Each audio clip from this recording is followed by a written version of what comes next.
So, kia ora, and thank you so much, everyone, for inviting me here. I'm so pleased to be a part of this marvelous conference. And I have had the good fortune of arriving a week early so that I could spend time on the South Island and a little bit of time as well here on the North Island. So I have a sense of how incredibly beautiful your country is. And I think it's reputed in the world to be just about the most beautiful country in the world. And, you know, that's a well-deserved designation. I also noticed that I've got sources of information here on my screen, which is not the beginning of my presentation. So hopefully they're going to get to the first page of my PowerPoint in a moment.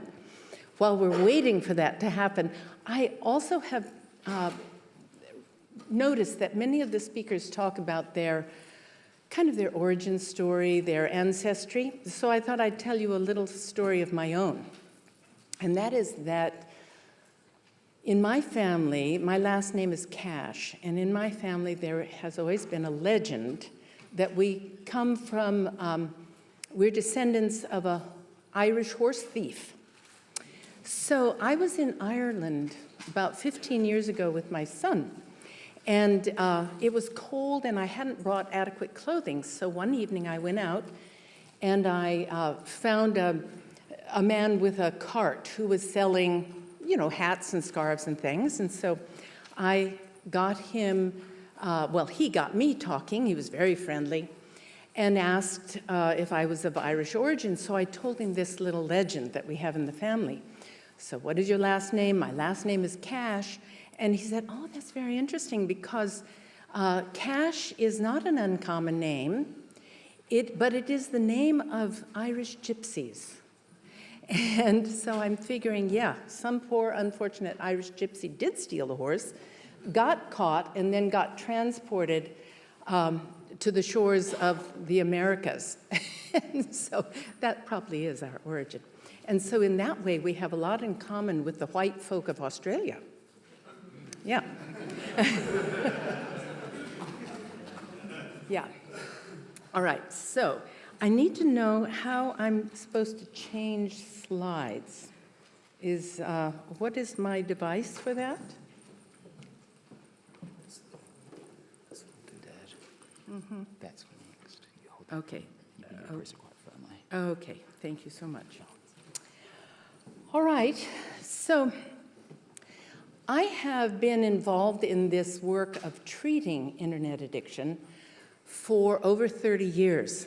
And it started when I moved up to the Seattle area and opened my practice there. My son was about 4 years old at the time.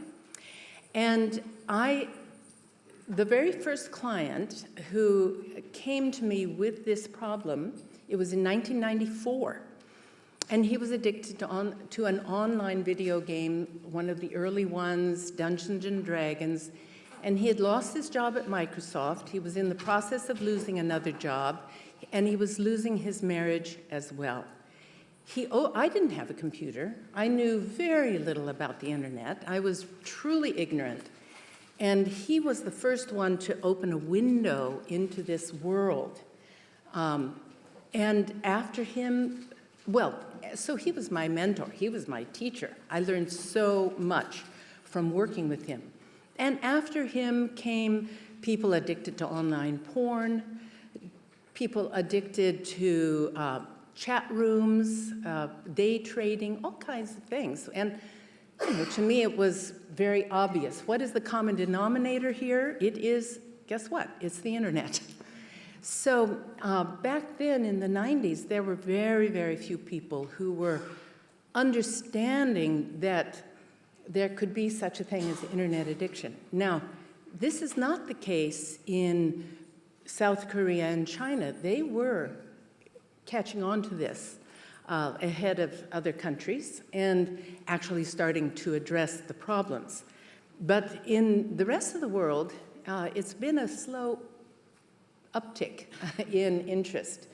And now I'm happy to say there is a lot happening with research, and people are developing treatment programs. And I've been very impressed with how much knowledge and understanding I have heard here at this conference.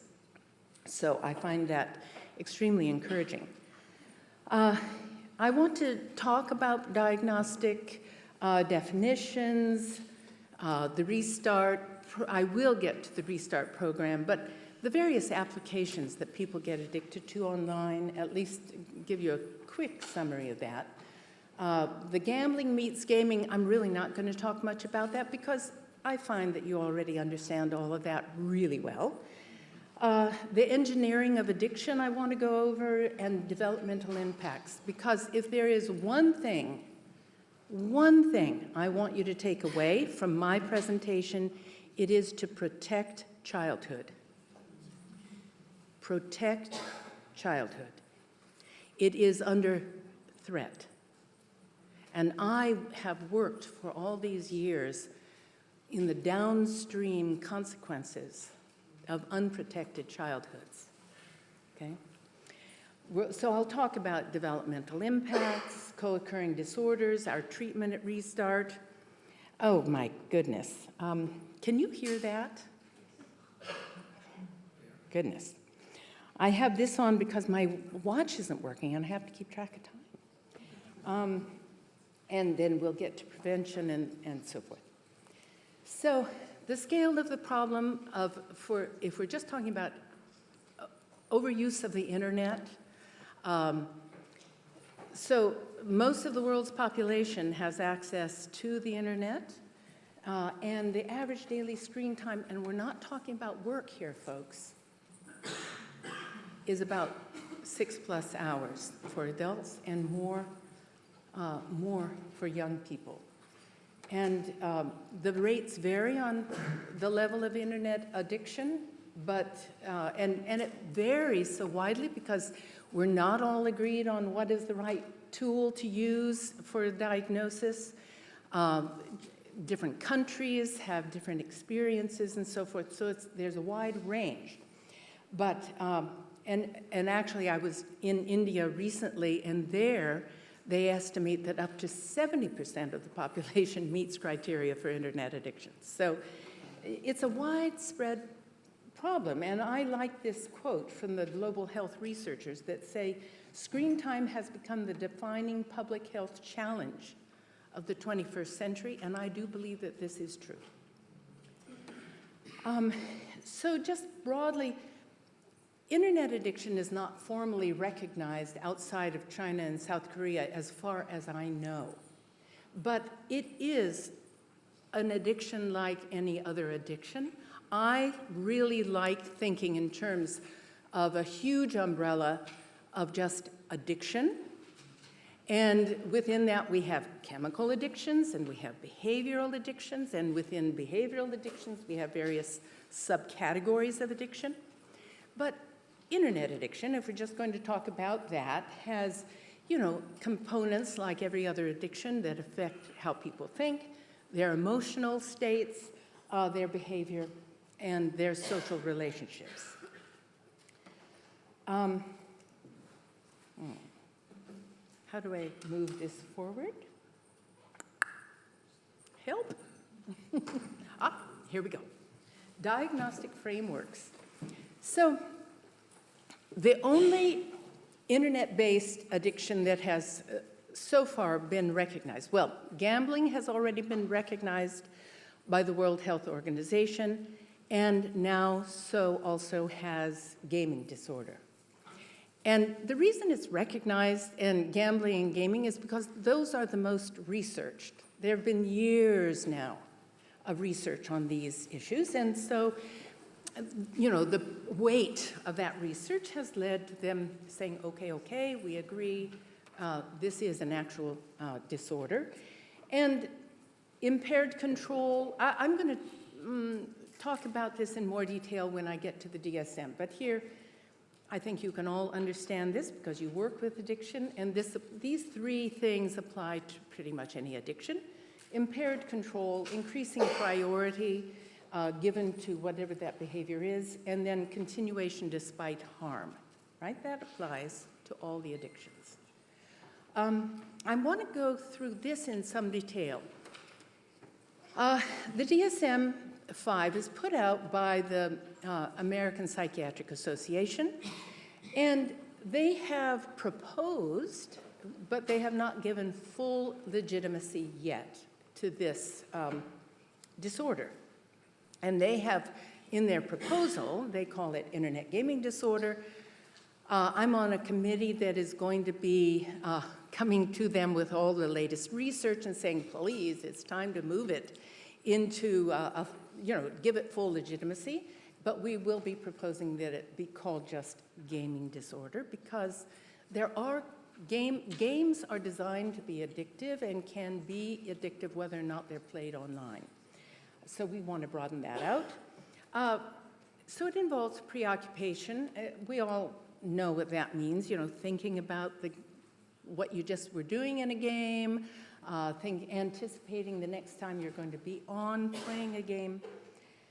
I want to talk about withdrawal symptoms, and I failed to put in here the most important one, which is boredom. So when our clients come to Restart, and I should just, I sort of forgot to tell you, in a way, who I am professionally. So who I am professionally is someone who co-founded the first, and it remains the primary residential treatment program for internet addiction in the US and in North America. And we're a small program, but we've been around for 17 years. So we've been working with, on an intensive basis, clients who are between the ages of 18 and 30 for the most part. And we did have an adolescent program for a while. We had to close it during COVID, and we've chosen not to reopen it, which is a pity because it's desperately needed for adolescents as well. And so what we see when clients come to us at Restart, they do not have access. It's a detox program, and they don't have access to screens when they walk through our doors. So they go into withdrawal, and withdrawal has its very particular symptoms for this population. And the most noticeable one, the first one that comes up, is boredom. Because they're used to an ongoing high level of stimulation, endless new material that they are doing online, that they can find online. So they're bored out of their minds while they're in withdrawal. They're sad, irritable, anxious, and when it came to our adolescents who came to us, they often came to us because of violence in the home, withdrawing the screens, and they just completely freak out. That's rarely the case with the adults. And tolerance, the need to spend increasing time, but also to just look for new content, whatever that content is. Unsuccessful attempts to control participation in gaming. Well, if you're working with somebody who's young, they may never have tried to control it. Their parents probably tried to control it, okay? And that was unsuccessful. But they themselves probably never tried to control it. By the time they get to be young adults, they often have made an attempt because there's enough maturity for them to recognize the very serious negative consequences that are happening. Loss of interest in previous hobbies and entertainment. Again, keep in mind that some of our clients have never developed any other interests and hobbies. So they haven't given up anything. They have done nothing but pursue gaming. And the social media related to gaming, all the things that are sort of built around that. Continued excessive use despite knowledge of psychosocial problems. This is how it's been defined. Again, for somebody who's young, they may not have yet experienced a lot of harm that they can recognize. So I say all of this to you just so that you're kind of able to think about this when you're working with the young people that you're going to be working with. And deceiving family members or others, that's very common, of course, and speaks for itself. Using games to escape or relieve a negative mood, we can all understand that. And then has jeopardized or lost significant relationships, jobs, opportunities. Almost every client who comes to Restart has failed out of university. They're usually bright young men. We are seeing more women now, but truly, we are working much more and always have with men or male-identified individuals, and they've all really almost universally failed out of university or failed out of work, and all of them would say, yes, I have failed either to build relationships outside of my online world or any relationships I may have had, those relationships have been lost. All right. I think all of you understand this. I'm not going to spend much time here. Something I left off of this is just being online on streaming services, watching shorts on YouTube, watching endless movies and television programs and all of those things. So video gaming, social media, online gambling, pornography, compulsive shopping, information and news, all of these are things that are showing up when our clients come, all right? Everything is merging. And so as you who are clinicians working with young people with this problem, it's really important to, as you get to know them, really inquire and draw out and gain a full picture of all the things they're doing online. And again, I'm not going to spend much time here because I think all of you know at this point about the convergence of gambling and gaming. And so I'm just going to skip forward on this. Loot boxes, again, I think most of you know about loot boxes, but I do want to just pause. So loot boxes are found in video games. And just in case you don't know what they are something that when you're playing a video game, you can come upon something in the game that you can pay money to open, and you will get something out of that loot box, or several things out of that loot box perhaps, and you're hoping that what you get is going to enhance either how you look in the game, make you look more cool, or enhance your ability to play the game successfully. And these loot boxes are found in the games that young children are playing. It's essentially gambling within the game. They don't know what they're going to receive before they make the purchase, and it's on a variable ratio. Hello? Come back?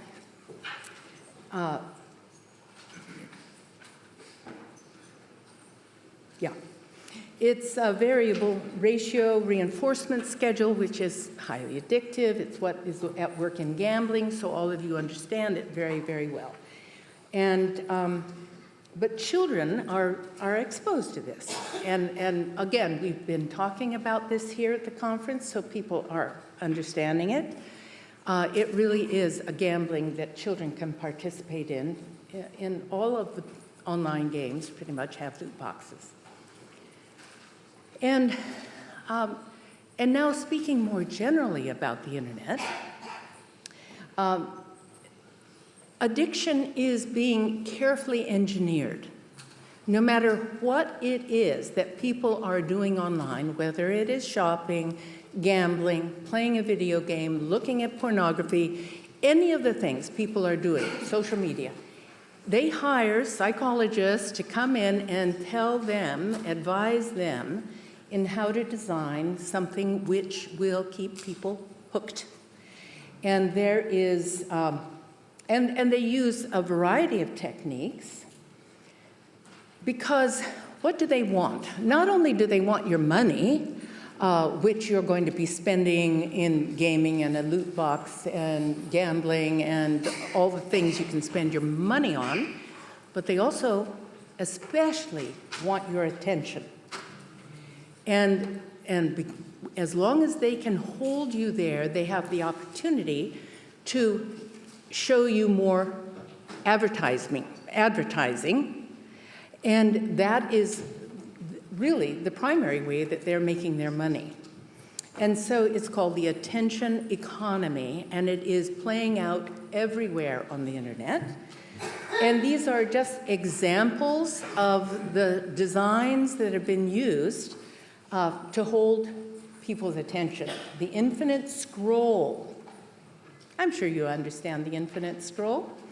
The social validation loops, the likes, for instance, streaks.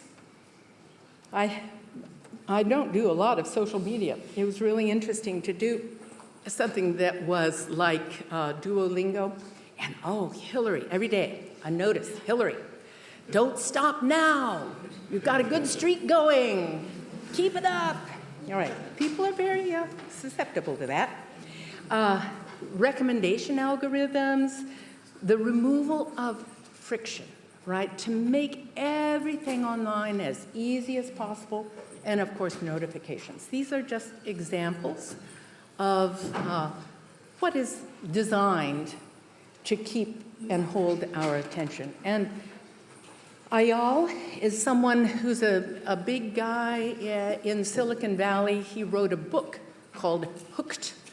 And that book explains these 4 elements of how to get somebody hooked when they're online. And those elements are, this is the Bible of Silicon Valley and anybody who's designing applications.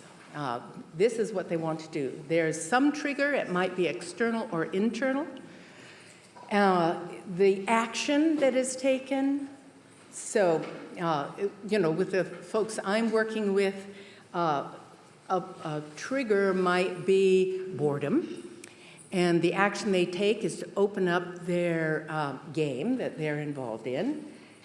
The variable reward is just built into the games.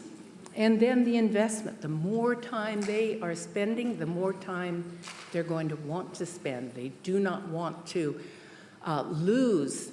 And all of you understand that the sunk costs in a gambler's thinking, and this goes for all of what we do online. We are susceptible to that as well.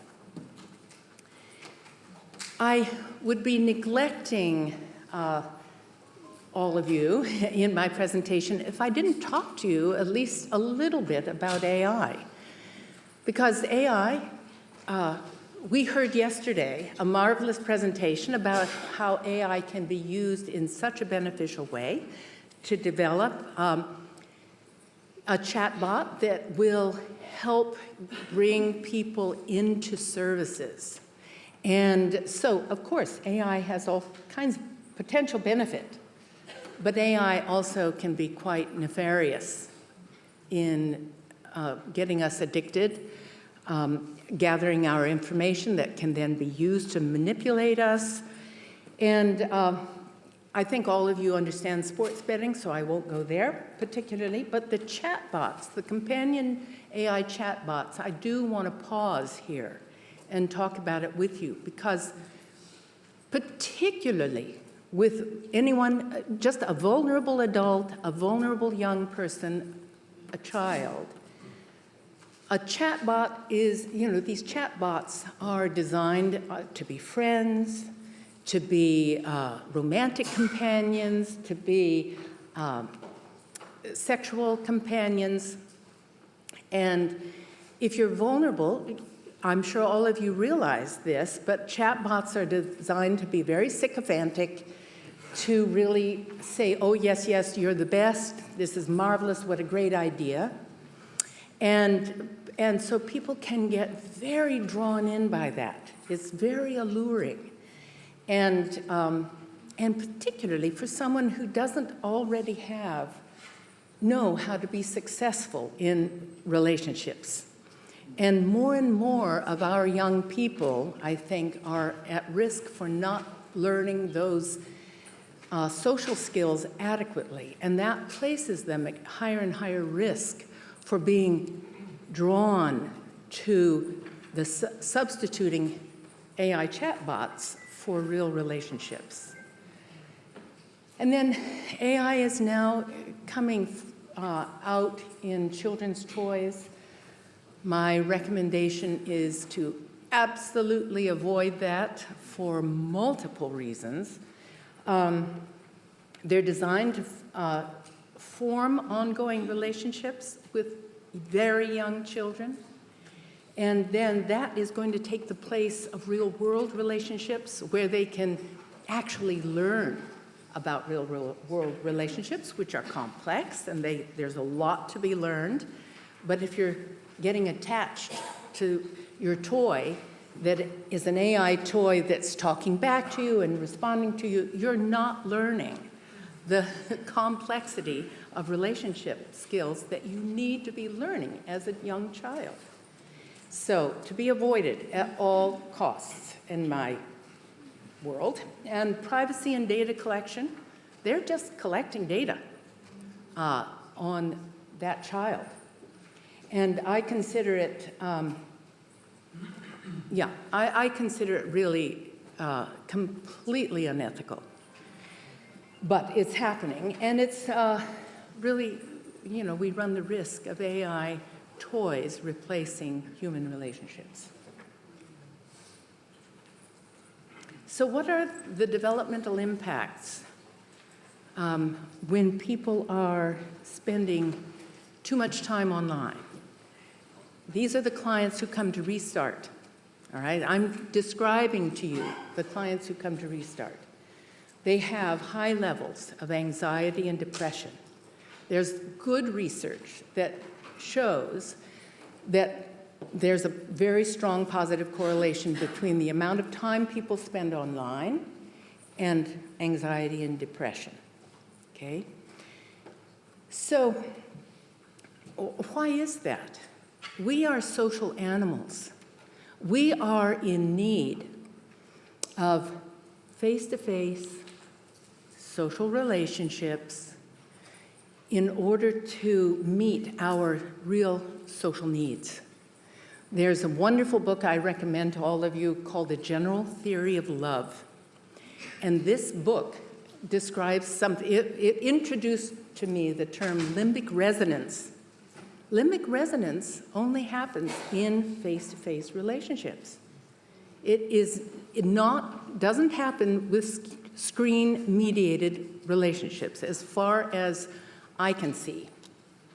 And we need that limbic resonance. It's a release of neurochemicals in the brains of the people involved in that, in a relationship that is safe, where they feel cared about, and it keeps both parties, all parties, regulated emotionally and physiologically.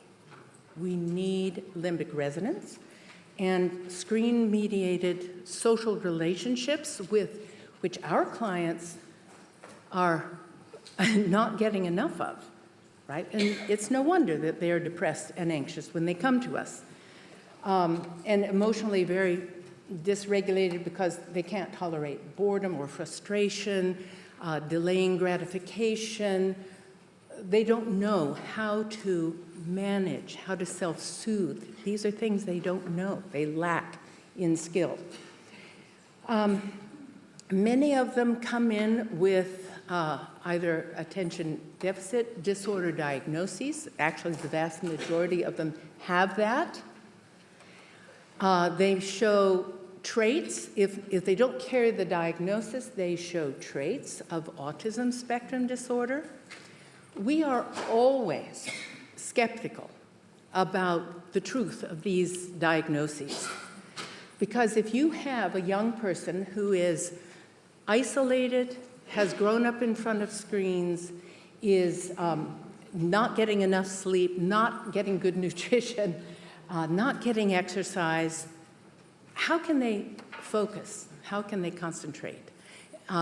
If they've grown up in front of screens playing video games that require short attention span, fast reaction time, they're going to have a brain that is wired for high stimulation and short attention span.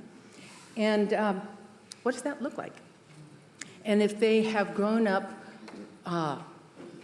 in a household where they have not had good attachment, we call it technoference when it's a matter of digital screens interfering with the relationship with caregivers and other family members.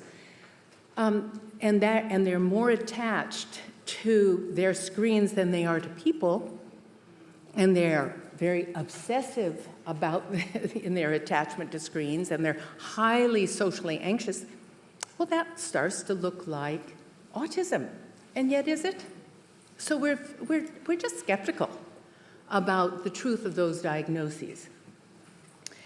Depersonalization is a real problem, and the more they are involved in, for instance, virtual reality gaming, the greater the sense of really being not living in the real world. I mean, where they want to live is the world of their games and the internet. So, and sleep disruption, other people here have talked about it. It is a huge problem with our clients. We had a client who came in who had been to sleep study after sleep study. No one had ever asked him about his screen use. And he was so profoundly sleep deprived that he hallucinated while he was awake.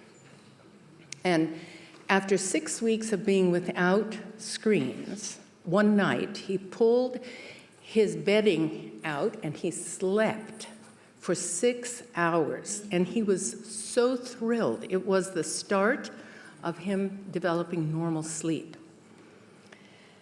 And suicidal ideation goes along with all that we've been talking about.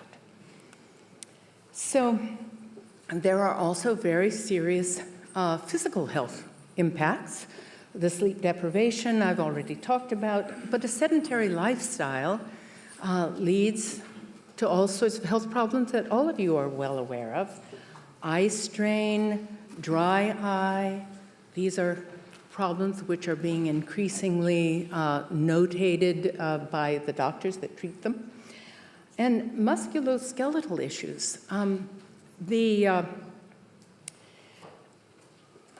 When you have somebody who is growing up, living all the time that they can in front of a screen, and not getting exercise, they may develop a hunched back, very poor posture, poor musculature, and we are seeing some of that. There was a client who came, who always I will remember, who, if he stood up straight, was about 6'2", but he wasn't 6'2" normally because of his hunched posture, and he was so thin that at 6'2", he weighed 110 pounds. And this is something we also have seen quite a lot of, is I want you to visualize a child mesmerized by a screen. Now, it is in a child's nature to eat when they're hungry, to sleep when they're tired, to want to move, to want to poop when they need to poop, and pee when they need to pee. This is just nature. But a child mesmerized by a screen is not paying attention to nature. Okay? They are tuning out. not staying tuned in. And one of the results we are seeing a lot of is people whose appetites, they just don't have an appetite. They're so disconnected. And they don't feel an urge, they don't want to move their bodies. They don't feel a need or an urge to get physical exercise. Okay. Poor nutrition, very common. You know, we're working with young adults who have often, ever since they left the home, have been living off of, you know, junk food, because that's easy and cheap. And there's lots of mounting evidence of neurological changes, poor myelination of the neurons in the brain, underdevelopment of the prefrontal cortex, and other changes as well. And in terms of social development, I mean, if you have someone who has not been getting enough social interaction to learn good social skills, they're going to be socially anxious, right? The social world starts to feel threatening. They may have been bullied in school, especially if they were on the autism spectrum, and they would have been very likely bullied in school. And if they just have not developed good social skills, they're often going to be targeted. And the more that is the case, the more they want to withdraw and hide out where they feel safe. So they end up in social isolation as a result of this, and with communication deficits, because they're not practicing enough of communication face-to-face. The online communication is quite different from real-world communication. And real-world communication is much more complex. And the result of this leads to what we call intimacy disorder. Intimacy disorder. And that refers to the lack of knowing how to initiate, build, and maintain healthy relationships, be it friendship, be it romantic relationships, a lack of understanding how to do that. And I would say pretty much all of our clients come in with intimacy disorder. And of course, there's impact on the family. All kinds of, there's conflict in the family. Parents have often been overly responsible because the child has been underly responsible. And, this is a codependent kind of relationship that we encounter a lot in the families. So there just are a lot of areas in which young people who grow up in front of screens experience arrested development. Now, how is my time? Okay, I have until 10:30? 10:25, okay. I've already told you that most of our clients have failed out of university. The majority of them have never held down a job of any length of time, and certainly when they come into us, they are not working. And the average duration of problematic use before treatment varies. Almost all of them have grown up on video games and now social media as well, usually related to video games. But when we ask them, when did you understand that you had a problem, they will identify that frame, somewhere in there usually. Okay, so here's just a typical clinical vignette for you. Gaming 14 to 18 hours a day. Okay, just think about that for the last 3 years. Dropped out of college, hasn't left home in 6 months, and really barely leaves the bedroom. In Japan, this person is known as hikikomori. The parents deliver meals to the door. Or the parents might go in and deliver it right onto the desk where they are. Okay. So, at admission, unable to make eye contact, unable to talk about much of anything that's not game-related, very much going into withdrawal. I can say that. Parents are exhausted and near divorce because it is hard for parents to unify over how this situation at home should be handled. And they've often been in conflict over what to do about their gamer kid for years. You know, they've just not known what they should do, and one parent thinks it should be handled one way, and the other is adamant it should not. So they're all usually in a lot of conflict and distress. And the young person himself saying, you know I have a problem, but I just can't stop.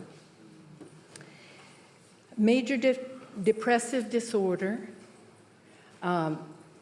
anxiety disorder, ADHD, terrible sleep schedule, and significant weight gain. Now, what did this person look like at the end of 12 months? Because this would have been someone who went through our 3-month program where they had no access to screens. And of course, there's a lot of work that happens to help prepare them for what they're going to do after they leave us. This is someone who chose to stay with us in our transition program. And the transition program means that they are staying in an apartment that we lease, a big apartment that has several bedrooms, and so we can house in that apartment up to 6 clients. They're staying there with other clients who've been through the program. They're getting work part-time.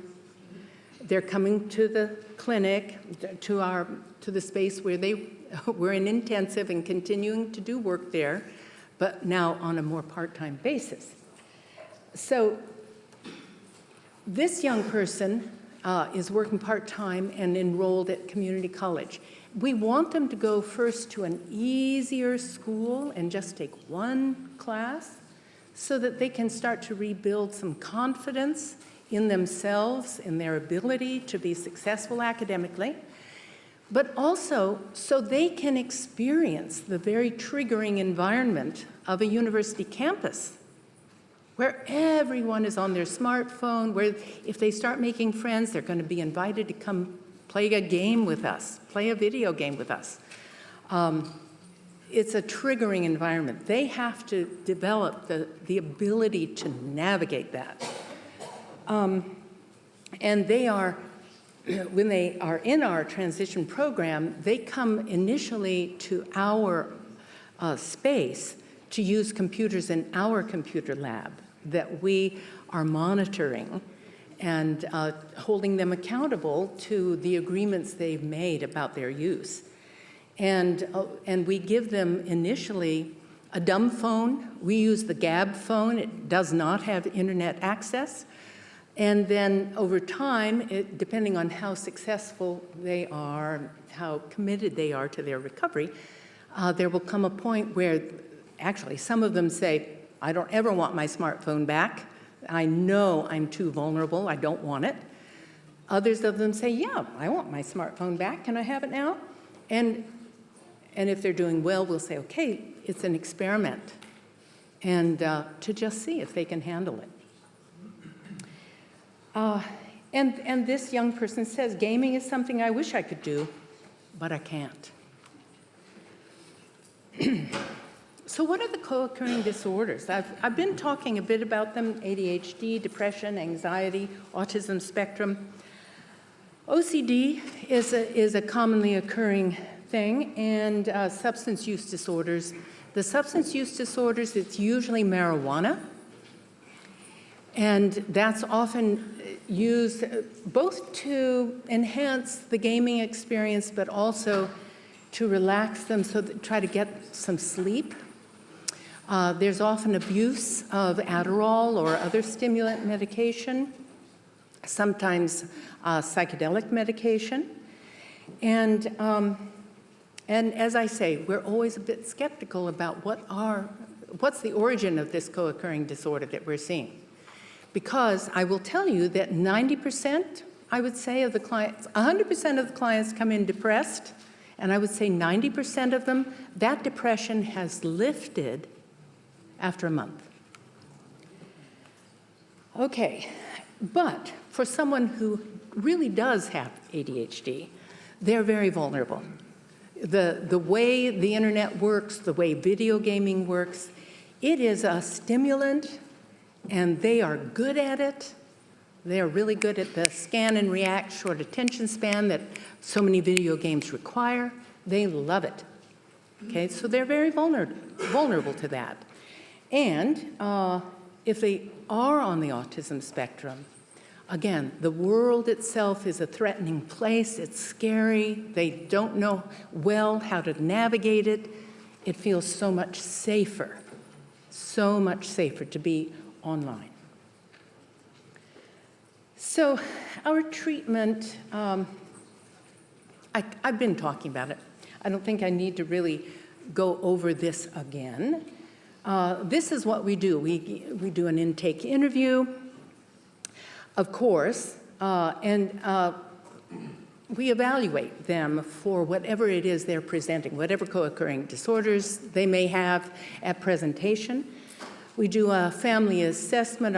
The primary clinician who is assigned to that client is going to be calling the family, doing an in-depth interview with the family to try to understand the family dynamics. We have a psychiatric nurse practitioner. She is coming and meeting with the clients to be aware if they are on medication or not. She will meet with them to assess how that's going and follow them. And if somebody, we've had sometimes on a few occasions, we've had somebody come in who was untreated bipolar. And that's the kind of thing which she can then address if need be. And quite a few of our clients, after a month or two in the program, they don't want to be on antidepressant medication anymore. They feel they don't need it, and she's the one who would supervise and oversee a change in medication. They all have to have a physical exam before they come in, and we need to know, just overall, what is their physical health. And we don't have a good picture often when they initially arrive, so the assessment is ongoing. Over 3 months, we are still assessing who is this person really? What are their struggles really? And of course, we want, and again, this comes out over time, they're not usually going to be completely upfront with us in the beginning about their technology use, particularly around pornography and online sexual behavior. So they are usually quite secretive about that in the beginning, and well, they should be, because they don't have a trusting relationship established yet, either with their clinician or their peers. And our modalities, our modalities vary. Everyone is trained in CBT, so that's pretty standard.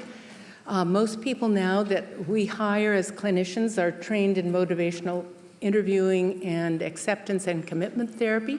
We find these very useful treatment modalities, and if our clinicians come in without those modalities, we'll teach them how to use those modalities. We do a lot of group therapy. Basically, 4 days a week, our clients are in 6 hours of group therapy. And so a lot of it is psychoeducational. And they're pulled out of those groups to do their individual work and later on their family work. We try to take as holistic an approach as we can. And so we know that we need to help them with their physical health, and we take them to a gym, we do lots of walking outside, take them on a walk in the woods, all of this kind of thing. We are proponents of nature as a good assistant in the healing process, and we happen to live in an absolutely glorious place, like you do, so access to nature and getting people out into nature can be so therapeutic. And then because they are usually very deficit in their life skills, many of them come in and they don't have a clue how to make a bed, do their own laundry, cook eggs for breakfast. They just don't know these things.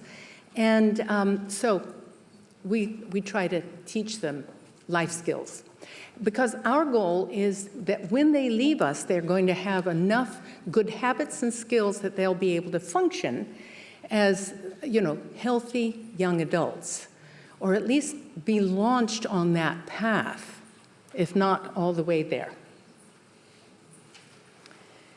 Of course, we're going to be working with the family too, because we understand addiction is always involves the family, and we have seen that unless the family is involved, there is a much lower likelihood of success for this person long term. And so the families need to be educated and they need to be supported while they are learning communication skills, learning how to set boundaries. I mean, this is so difficult for families. We're talking about a 24-year-old, and the family has never successfully set boundaries with that 24-year-old, and we're saying, unless you set boundaries and really make it clear that you're not going to continue giving them money if they return to their past addictive behavior. You need to be clear about that. If they make that choice, they need to support themselves while doing that. Which I don't know how the cultures here feel about that. I know that when I talked about this in India, they were completely horrified and said, no, no, no, there's no way we'd ever do that. So I think they have a tough thing. But, this idea of setting that kind of a tough boundary with a young adult is not, it may be difficult, but as an idea, it can be accepted as, sometimes they just need that in order to move into independence. I was explaining to you the structured transition that we have, the step down, and we are strong advocates of 12-step work. I understand here that 12 steps is not as popular, but we love it. Now, our clients do struggle with having to talk about God, but we try to help them understand they can define higher power however they want to define higher power. They struggle with the idea of helplessness, and we try to help them understand that doesn't mean you have no power of your own. It means that you need to join with others to increase your power of staying on track, that kind of thing. Anyway, we really like 12-step work, and we ask our clients who go into the transition program to participate in 12 steps. And we help them with getting jobs. We help them build a resume. We help them practice how to do an interview, all of those things. Loss of discharge planning. But here's where my passion lies. It's really in prevention, folks. Let's get upstream with the problem. Let us get upstream. And everyone has a part to play in it. This upstream of parents understanding that they need to protect childhood by not putting screens into the hands of young children, by having rules early on when they finally decide they will let their children have access to screens, not letting their kids do stuff online unless it's carefully supervised and the parents know what the children are doing. There are many ways that they can be involved to protect their children, and they need to be. But it's not just on them. The schools who are in where I live, schools just, if a kid doesn't already have a computer, they just hand it to them. And then that is so that's a computer that we've talked to so many families that said things were okay until the school gave my kid a computer. And now things have just completely fallen apart. Schools need to understand that kids should not have their smartphones in school. Kids and screen-based learning has not been turning out well academically. So there's much that schools can do as well. So it's not just on parents, it's on schools, and just turning to the leaders in the communities to get them educated so that they can offer support to families. And all of you are in positions where you can be working in this realm as well. And at the legislative level, the companies that are exploiting human psychology for their own monetary benefit, behaving completely unethically, they're not about wellness in any form. Those companies have to be regulated. So, safety by design for children. Safety by design. Platform transparency. These are just, and funding research and treatment that is not coming from the industry. The money is not coming from the industry. Let government tax the industry and then use that money, spread it around as it needs to be spread around. Create legislation to regulate online gambling and loot boxes. These are age verification. These are all just some of the measures that could be taken to protect children. These technology use guidelines are extremely conservative, and most families don't follow it, and it's hard to follow, but if you followed these guidelines, you would be pretty much guaranteeing that children could have a childhood that is not being damaged by their screen use. So I'm a great advocate in being extremely conservative. Now, that's not to say that as kids get older, they don't benefit. Of course they do. There are plenty of good, positive things that can happen online for kids in moderation, right? It's all about moderation. But it's also about content. It's about content. It's about moderation. So suggested rules. One of them that is not written down here that I'm going to be adding is co-viewing, co-participating for young children in anything that they're doing online. Because then the parent is there to, first of all, see what the child is doing, to discuss it, to analyze it, to teach the child how to think critically about their own experiences. Please, no screens in the bedroom, and in the house in certain places and at certain times. Ideally, non-academic screen time should be social, creative, educational, although video game play can be perfectly beneficial depending on what the game is and how much is played. I like the limits on social media. I say to families, don't allow, when you decide to give a child a smartphone, the child should be demonstrating a lot of maturity. And that maturity shows up in them, doing their best academically, participating in responsibilities of the household. They have friends out in the real world. They're physically active, they're getting enough sleep. You know, they're living well-rounded, healthy lives.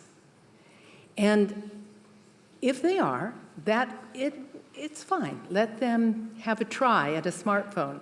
But always say to them, this is experimental, to see if you are mature enough to actually handle this powerful device, this enormously powerful device. Are you mature enough to handle it? We'll see.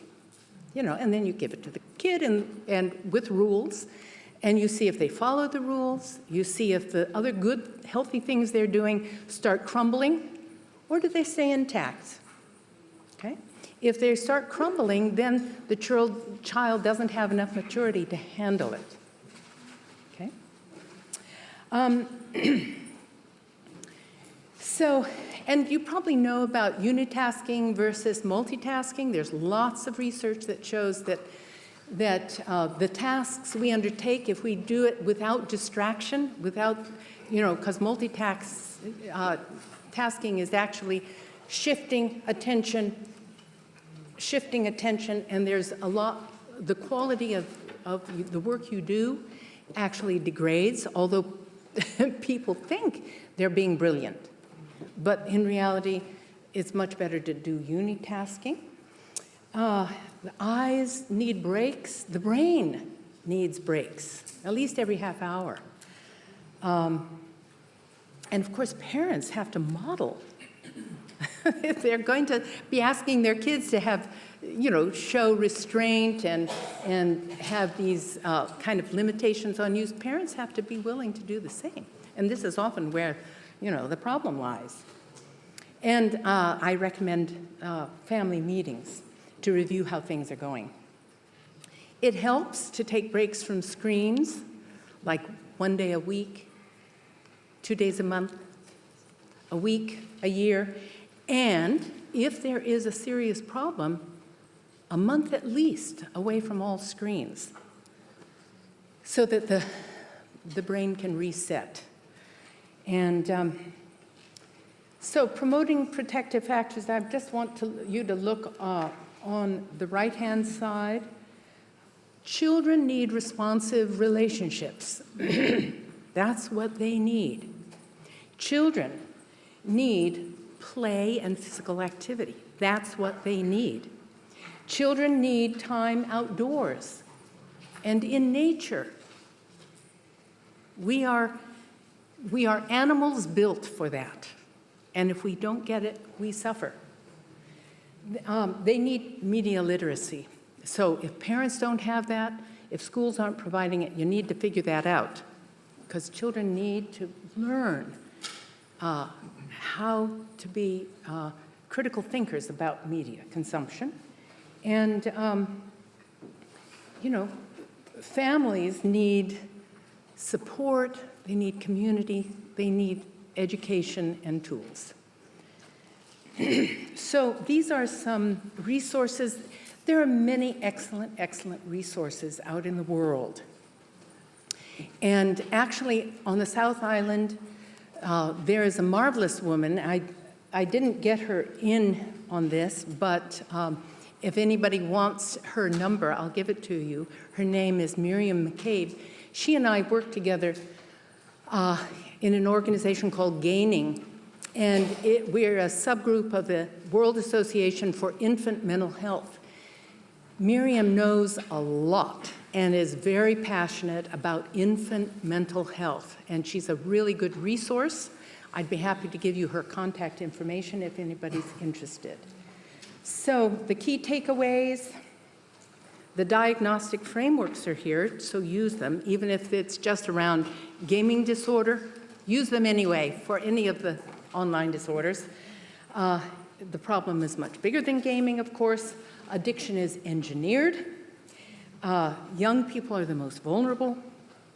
Co-occurring disorders complicate, but they also inform treatment. And it takes all of us to get all of this in a healthy space. And there's a lot of work to be done. So the tide is rising, but together we can turn that tide into the channel we want rather than the channel that those who make all their money from it want. So I don't know if there's any time to ask questions, but I'm here if there is. Is there time? No, no time. But talk to me afterwards.